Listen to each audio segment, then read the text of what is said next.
धीरज धर्म मित्र और नारी आपातकाल परखियै चारी। विपत्ति के समय धैर्य की परीक्षा होती है।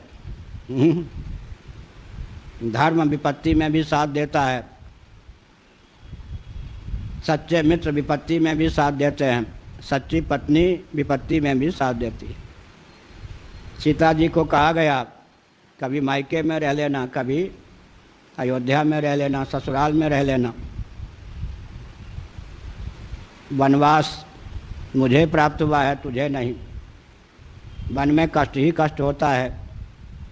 फिर आजकल आतंकवादियों का साम्राज्य वन में है। सीता जी ने कहा मेरे लिए वही अयोध्या, वही जनकपुर जहाँ आप हैं। चित्रकूट में जनक जी आए, अपनी लाडली प्यारी धर्म की बेटी जानकी को भगवान राम के साथ देखकर बहुत प्रमुदित हुए। पुत्र पवित्र किए कुल दो, तुमने ससुराल और मायके दोनों को पवित्र कर दिया। एक बार मैं मध्य प्रदेश की यात्रा कर रहा था ट्रेन से, केवल स्वामी जी और मैं ऊपर की सीट पे, स्वामी जी नीचे की। अगल बगल सामने जो दो सीटें थी, दो महिलाएं थीं।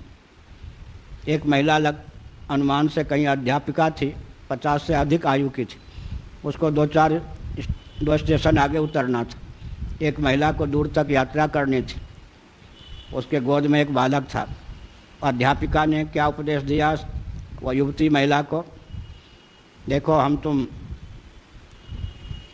स्त्री शरीर में हैं, हमारा तुम्हारा दायित्व बहुत बड़ा है। दो दो कुल की इज्जत हमारे तुम्हारे ऊपर निर्भर है। हम तुम फिसल जाएं तो मायके भी बदनाम हो जाए, ससुराल भी बदनाम हो जाए। इसलिए बहू रानी संभल के रहना। वो सासू नहीं थी, ट्रेन में ही परिचय हुआ था, लेकिन बहुत अच्छा लग रहा था। सीता जी को अनसुईया जी उपदेश कर रही हूँ, मैं तो अपना चुपचाप सुन रहा था। तो यहाँ पर है कि धीरज धर्म मित्र और नारी आपातकाल परखियै चारी। विपत्ति आने पर जो मित्र भग जाएं, साथ ना दें, वो मित्र कैसे। विपत्ति आने पर धैर्य टूट जाए तो धैर्य कैसा। विपत्ति आने पर धर्म खिसक जाए तो धर्म कैसा, वो तो आरोपित धर्म है। विपत्ति आने पर पत्नी घर छोड़ के भग जाए, मायके भग जाए, कुछ और कर ले तो पत्नी कैसी।